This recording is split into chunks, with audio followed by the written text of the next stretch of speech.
Bonjour, je suis ivoirien de père et de mère. Je suis né en Côte d'Ivoire. J'ai grandi en Côte d'Ivoire. Même si aujourd'hui j'ai la nationalité française, je reste ivoirien et j'aime mon pays.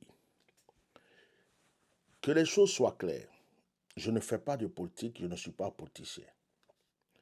À un certain moment de ma vie, j'ai élevé la voix pour des causes politiques, pour défendre la cause de certaines personnes faibles, parce que il fallait que je joue le rôle de la voix des sans-voix pour aider certaines personnes, pour encourager et pour conscientiser certaines personnes. J'ai mené une lutte.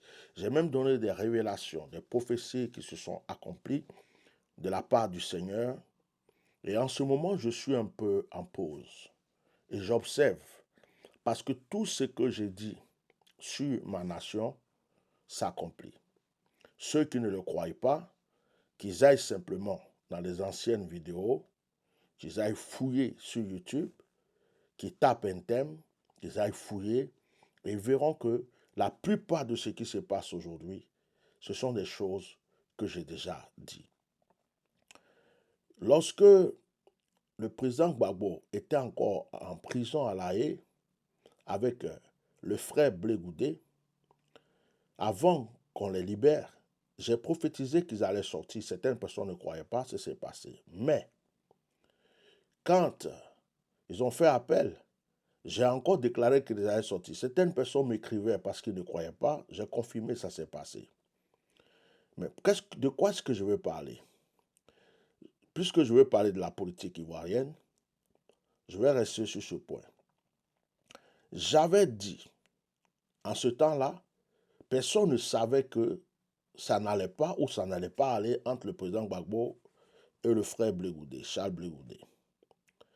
J'avais fait un direct où j'avais donné des conseils au frère Charles Blé Goudé en lui disant, si tu veux évoluer dans la politique, si tu veux que les Ivoiriens t'acceptent, et qu'un jour, parce qu'il sera certainement président un jour, je ne vais pas dire qu'il sera président un jour pour ne pas qu'on dise qu'il m'a envoyé, il m'a payé, il sera certainement président un jour, je ne sais pas maintenant, mais il le sera un jour.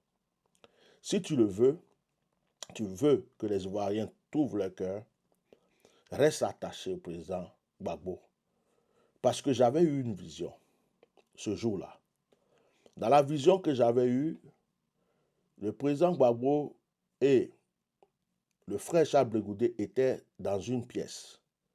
C'était comme une cuisine et ils devraient manger. Et donc, j'avais l'impression que c'était le frère Charles Blé Goudé qui servait, qui faisait un truc qui servait. Et je ne sais pas ce que le président Gbagbo a fait ou dit, mais j'ai vu dans cette vision Charles Blé Goudé donner une gifle au président Gbagbo. Quand j'ai vu cette vision, je me suis dit, oh, qu'est-ce qui se passe? Il y a une division. Mais en ce moment, personne ne savait. Tout le monde luttait pour que les deux sortent. Et personne ne savait. Et dans ma vidéo, je parlais de Charles Blé Goudé. Je lui ai dit, s'il te plaît, c'est ton père, fais ceci, fais cela. J'en ai parlé.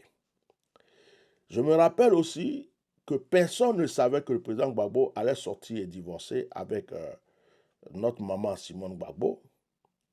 Mais dans un de mes directs, j'ai interpellé la maman Simone Gbagbo en lui demandant pardon, d'apaiser son cœur, quel que soit ce qui se passe ou s'est passé, qu'elle apaise son cœur. Les gens me demandaient, mais de quoi tu parles et tout, parce que j'avais déjà vu quelque chose. Et malheureusement, quand il est sorti, on a vu donc le divorce. Pourquoi je touche ces points, je vais vous expliquer. Et j'ai prévenu plusieurs fois de surveiller la vie du président Bédié, qu'il risquait d'être empoisonné. Certaines personnes disent qu'il a une mort naturelle, mais moi je sais qu'il a été empoisonné et plusieurs savent qu'il a été empoisonné. Et j'avais donné beaucoup de conseils à mon frère Ahmed Bakayoko parce qu'il s'est fait trahir, il s'est fait tromper. Il a cru que les gens l'aimaient, qu'il sera un jour président de la République. Ils ont tout fait, ils l'ont utilisé et puis voilà. les conséquences sont venues. De quoi est-ce que je parle? Ce qui fait que je sors, je ne veux pas faire de live. Je fais cette vidéo pour que vous compreniez quelque chose. Parce que je n'ai pas envie de... Peut-être que le temps va venir où je vais faire des lives. Mais pour le moment, je n'ai pas cette permission divine. Ce que je ne comprends pas, et ce dont je veux parler, c'est la politique ivoirienne concernant les opposants entre eux d'abord. Nous savons que le RHDP est au pouvoir. Nous savons tous que le président Alassane, il est là. Ceux qui l'aiment, l'aiment. Ceux qui ne l'aiment pas, l'aiment pas. Nous autres, on l'attaque. Moi, j'ai déjà levé ma main pour dire cet homme-là, je ne serai jamais en accord avec lui. Mon âme ne l'aimera jamais. Mes pensées ne ça, je le dis, j'assume. Je ne suis pas obligé d'aimer tout le monde. Je n'aime pas ce monsieur, je ne l'apprécie pas. Bon, peut-être qu'on va dire qu'un chrétien ne parle pas comme ça, ce n'est pas grave. Mais je n'aime pas Satan. Donc, un chrétien peut dire qu'il n'aime pas Satan. Donc, c'est pareil. Quelqu'un qui fait souffrir une partie du peuple, qui met les gens n'importe comment en prison, à cause de la personne à cause de laquelle des gens sont en exil, bêtement, qui ne prône pas la réconciliation, et qui est toujours là, qui est venu, qui a fait un mandat, 2 mandats, au lieu de se reposer, qui continue encore à faire souffrir les Ivoiriens. Certains se sentent heureux, certains souffrent. Je dis, moi, ce monsieur, je ne l'aime pas. En tant qu'Ivoirien, je ne l'aime pas. Le président d'un autre pays fait ça, c'est son pays. Il fait ce qu'il veut. Et le président de n'importe quel pays fait ce qu'il veut dans son pays. Ça ne me regarde pas. Je ne parle pas des autres pays. Mais la Côte d'Ivoire, je dis, ce monsieur-là, moi, voilà, ça j'assume. J'ai mené des combats très forts. Je sais que des choses vont se passer. Je sais que c'est fini. Je sais que dans quelques temps, on va entendre des nouvelles. Je sais aussi qu'il risque de ne pas avoir d'élection en Côte d'Ivoire, qu'une décision va être prise. Et je sais que quelqu'un va venir pour la transition. Et je sais que les choses vont être bizarres. Je ne vais pas toucher parce que quand moi je révèle, quand je parle, il y a des gens qui viennent prendre pour venir faire des fausses prophéties, pour faire croire que Dieu les a parlé. Donc moi je garde mes révélations, maintenant je prie en fait. Je sais que des choses vont se passer, il n'y a rien qui m'étonne. Mais je m'adresse aux opposants. Bon, vous êtes opposés entre vous-même ou vous avez un but. Parce que quand je vois les partisans de Soro Diom en train d'attaquer le président Gbagbo, Laurent, je trouve ça absurde et je trouve que ce n'est pas normal. Je trouve que ce n'est pas normal, c'est même bête. C'est bête. Parce que le président Gbagbo Laurent vous a fait quoi de mal au fait? Qu'est-ce que le président Gbagbo Laurent vous a fait mal? Le monsieur a été bombardé. La rébellion là, celui que vous défendez qui s'appelle Soro Diom, malgré que je le défends, malgré que je parle bien de lui, malgré que je souhaite qu'il rentre, et malgré que j'apprécie cette personne, le président Soro Diom lui-même s'est tapé la poitrine pour dire qu'il était le chef de la rébellion. Et beaucoup d'Ivoiriens aujourd'hui l'en veulent. Donc la rébellion a été faite. Il y a eu la guerre, il y a eu des morts. Le président Gbagbo a été bombardé dans tous les sens. Il est parti en prison à La Haye. Il a payé, il a été libéré. Et on l'a innocenté. On dit qu'il n'a rien fait. C'est-à-dire qu'actuellement, si ce n'est pas lui, c'est qu'il y a un coupable. Selon la justice. Bon, le monsieur est rentré. Il est en train de mener sa politique tranquillement. C'est vous qui avez autrefois combattu ce monsieur. C'est vous qui avez fait la rébellion. C'est votre responsable, votre patron dit que c'est lui qui l'a causé des problèmes. Non. Mais pourquoi, au lieu de vous excuser, au lieu d'être simple et cool avec ce monsieur, vous venez encore l'insulter sur tous les plans. Vous venez l'insulter comme si il vous a fait quelque chose. Mais Gbagbo ne vous a rien fait. Si Gbagbo veut être candidat, il est candidat. Si on dit que Gbagbo avait gagné les élections, mais c'est quoi qui vous fait mal là-dedans? Bon, je ne comprends pas. Vous défendez la cause du président Alassane Ouattara ou vous défendez, je ne sais pas, parce que vous faites peur en fait à certaines personnes sans que vous vous rendiez compte.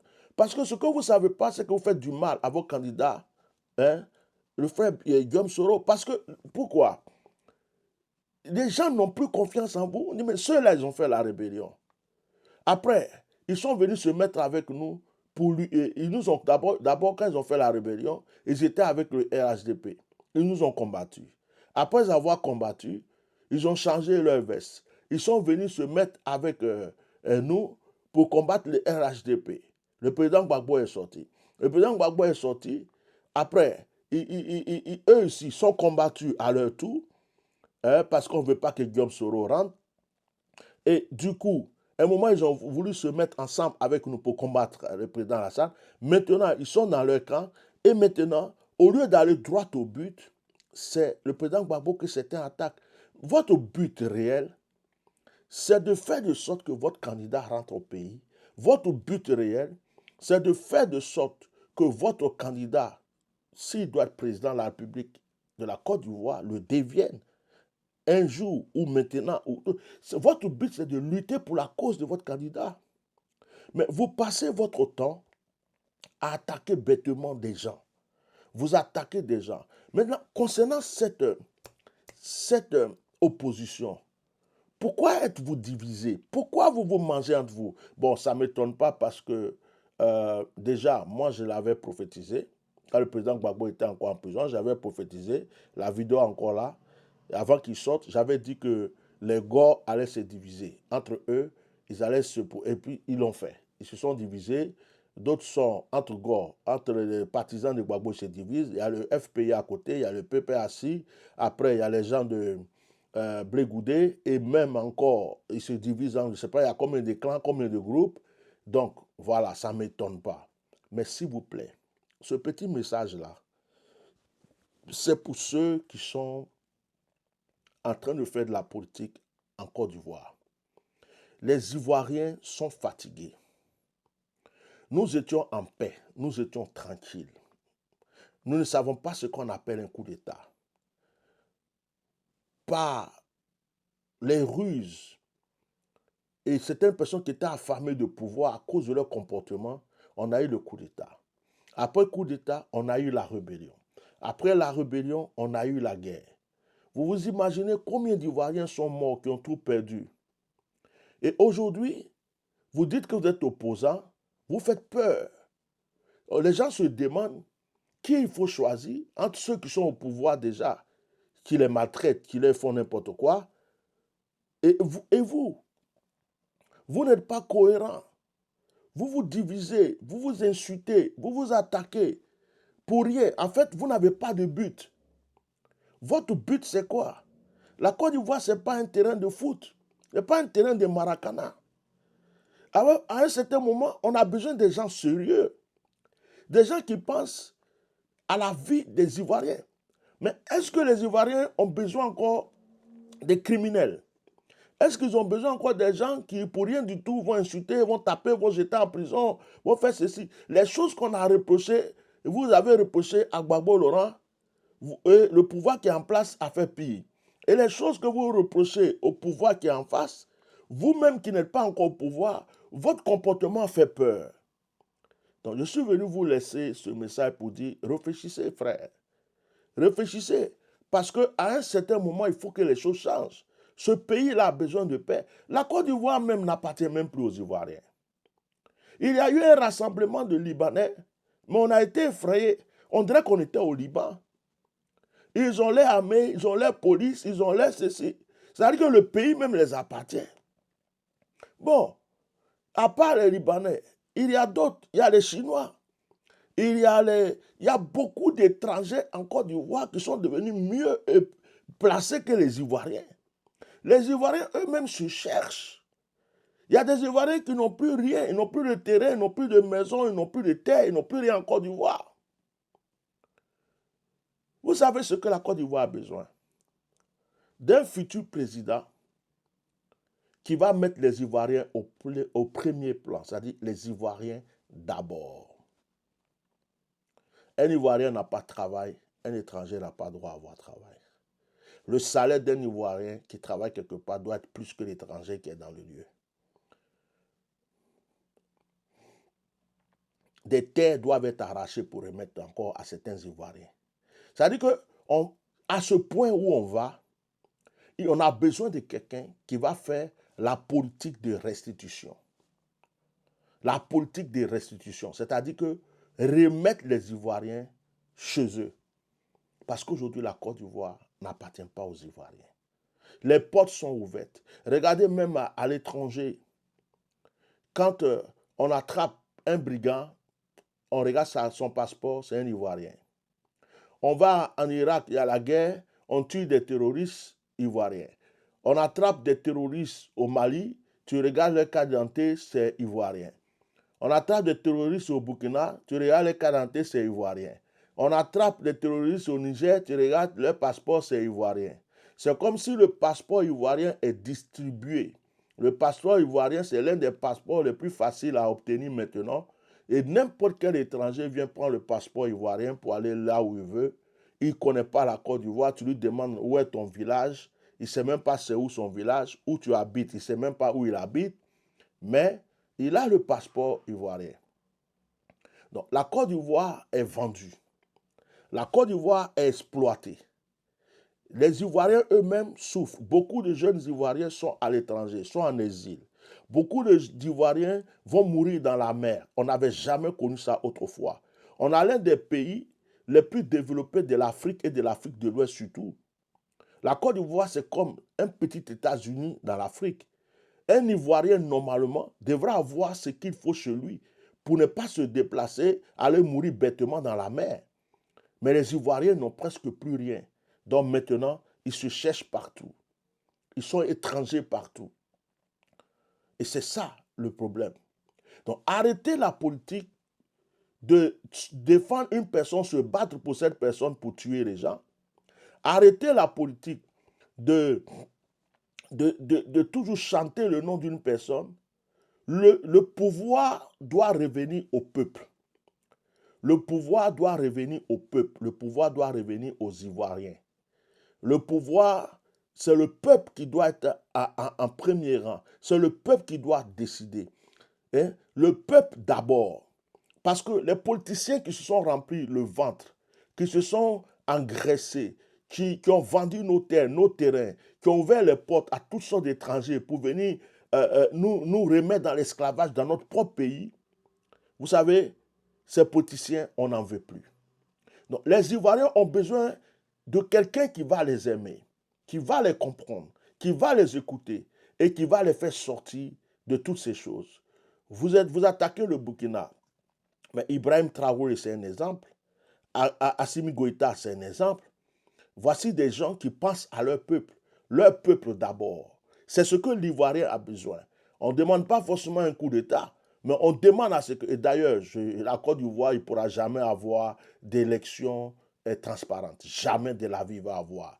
C'est un pays corrompu. Sur tous les plans, il n'aura jamais d'élections transparentes. Donc, on ne sait pas. Dieu seul a son plan. Et Dieu seul sait comment ça va se passer. Dieu seul sait comment les choses vont se terminer. Mais nous prions que tout cela change. Mais vous qui aspirez au pouvoir, vous qui faites la politique, vous qui défendez vos candidats, arrêtez d'effrayer les Ivoiriens. Arrêtez de faire peur aux Ivoiriens. Arrêtez de croire que la Côte d'Ivoire vous appartient. Ça n'appartient ni au nord, ni au sud, ni à l'est, ni à l'ouest. Ça n'appartient pas aux musulmans, ni aux chrétiens. Ça n'appartient pas à ceux qui étaient au pouvoir, ni ceux qui sont au pouvoir. Ça n'appartient pas à ceux qui aspirent au pouvoir. La Côte d'Ivoire appartient aux Ivoiriens. J'espère que ce petit message va arriver là où il faut pour que quelqu'un puisse réfléchir. Parce que dans ces temps-ci, je ne m'affiche pas sur des débats politiques, je suis concentré sur mon ministère, je suis concentré sur ce que j'ai à faire. Mais je voudrais que vous sachiez que les Ivoiriens ont déjà eu assez peur. Les Ivoiriens, ça veut dire que pendant que vous faites vos débats, vos directs, vos panels, tout ce que vous faites, ou vos publications, n'oubliez pas d'où on vient. N'oubliez pas les morts. N'oubliez pas la rébellion. N'oubliez pas les corps qui ont été calcinés. N'oubliez pas, si vous aussi, vous étiez dans la rébellion, n'oubliez pas que tout ça est venu à cause de vous. Donc, à un certain moment, mettez un peu d'eau dans votre vin. Et ne réveillez pas les rancunes dans les cœurs. Parce que si les Ivoiriens ne veulent pas de vous, ils ne veulent pas de vous. Donc, je parle aux partisans du président Soro Guillaume. Ne faites pas de sorte qu'à cause de vos comportements, certains d'entre vous les Ivoiriens aient peur, toujours peur de Soro, parce que jusqu'aujourd'hui, il y a des gens qui ont des rancunes contre lui, certains sont en train de le pardonner, certains sont en train de l'étudier, certains attendent de lui. Vous savez ce que les Ivoiriens attendent de Soro Guillaume? Je vais vous le dire. Ils attendent que Soro Guillaume répare ce qu'il a détruit en disant qu'il était le chef de la rébellion. En fait, si Soro Guillaume pouvait aujourd'hui se lever pour jouer le rôle de Ibrahim Traoré ou d'Assimi Goïta, les Ivoiriens seraient derrière lui. Ah, mais Soro Guillaume, ça, il ne veut pas le faire. Vous comprenez? Si Soro Guillaume pouvait aujourd'hui aller mettre sa vie en jeu pour déraciner la personne que lui-même a plantée, alors les Ivoiriens diront, ouais, donc là, il n'y a pas de souci. Le monsieur là, il a réparé ce qu'il fallait. C'est ce que vous n'avez pas encore compris. Que Dieu bénisse la Côte d'Ivoire. Que la grâce de Dieu ne cesse de briller sur la Côte d'Ivoire. Que l'amour de Dieu brille sur la Côte d'Ivoire. Nous prions pour les temps à venir qui seront certainement un peu chauds parce que des choses se préparent dans le silence, dans le monde spirituel aussi. Il y a des gens qui sont au pouvoir qui ne veulent pas partir et il y a d'autres qui veulent à tout prix venir au pouvoir. Et si on interdit au président Gbagbo d'être candidat, c'est pas bon. Si on interdit au président Guillaume Soro d'être candidat, c'est pas bon. Donc réfléchissons et sachez que les choses risquent de mal se passer. Que la grâce de Dieu soit avec vous. Que la puissance de Dieu soit avec vous. Je ne suis pas venu offenser une personne. Je suis simplement venu pour vous tirer un peu les oreilles et pour vous dire, hé, mon cher, quel est ton but? Tu fais la politique, c'est quoi ton but? C'est quoi en ce moment, je n'écoute même pas les gens. Les débats politiques, les trucs, c'est des choses, je ne cherche même pas, je n'écoute pas, ça ne me regarde pas, ça ne m'intéresse pas. Parce que je trouve que c'est une perte de temps. Sur les Ivoiriens, c'est des beaux parleurs. C'est des paresseux, des beaux parleurs. Les Ivoiriens, il ne faut pas te battre pour eux. Tu te bats pour eux, ils prennent un couteau et puis ils t'égorgent. Tu luttes pour eux, c'est eux qui creusent le tour pour t'enterrer. Les Ivoiriens, tu les défends, c'est que tu es en train de te tuer. Les Ivoiriens, c'est des gens qui parlent, mais sur le terrain, ils ne sont rien. C'est des gros peureux. Ils ont peur de la mort. C'est-à-dire que tout ce qui les intéresse, c'est de s'asseoir dans les bars, danser, chercher les femmes, les hommes. C'est-à-dire, c'est la belle vie. C'est sur les panels, les réseaux sociaux qu'ils ouvrent leur bouche. Sur le terrain, on ne les voit pas. On cherche maintenant des Ivoiriens qui disent qu'ils sont vraiment dans la politique, là, de nous montrer ce qu'ils veulent. Parce que, vous voyez, nous autres, on ne fait pas la politique. On élève la voix souvent pour dire ce qu'on pense. Donc, on ne peut pas nous dire, mais et toi, pourquoi tu ne fais pas ceci et ne fais pas cela? Je suis partisan d'aucun pouvoir, d'aucun parti politique et je ne défends aucun candidat. Je suis une bouche tranchante qui s'ouvre pour qui que ce soit, mais donc je n'ai pas besoin d'aller me sacrifier, me mettre quelque part, qu'on me bastonne pour une personne ou quoi. Mais vous qui êtes dans la politique, qui mangez par la politique, qui voulez manger par la politique, qui jurez que par la politique, à un certain moment, il faut nous montrer ce que vous avez en bas, parce que ça ne s'agit pas de rester là pour parler. On a vu des preuves de la désobéissance civile, comment certains sont restés dans les coquilles comme des escargots, et rien ne s'est passé. C'est pas pour vous offenser, mais c'est vraiment pour vous dire qu'à un certain moment, arrêtez les charabia sur les réseaux sociaux, on veut des choses concrètes, parce que vous bavardez, mais ça ne change rien. Le monsieur là, c'est Dieu seul qui va l'enlever, ça ne va pas tarder, c'est Dieu seul qui va l'enlever. Sinon, vos charabia ne servent à rien. Dans le cas contraire, levez-vous, et puis allez-y l'enlever là, et puis on saura que vous êtes des hommes. Merci beaucoup, que Dieu protège ma Côte d'Ivoire. Au revoir.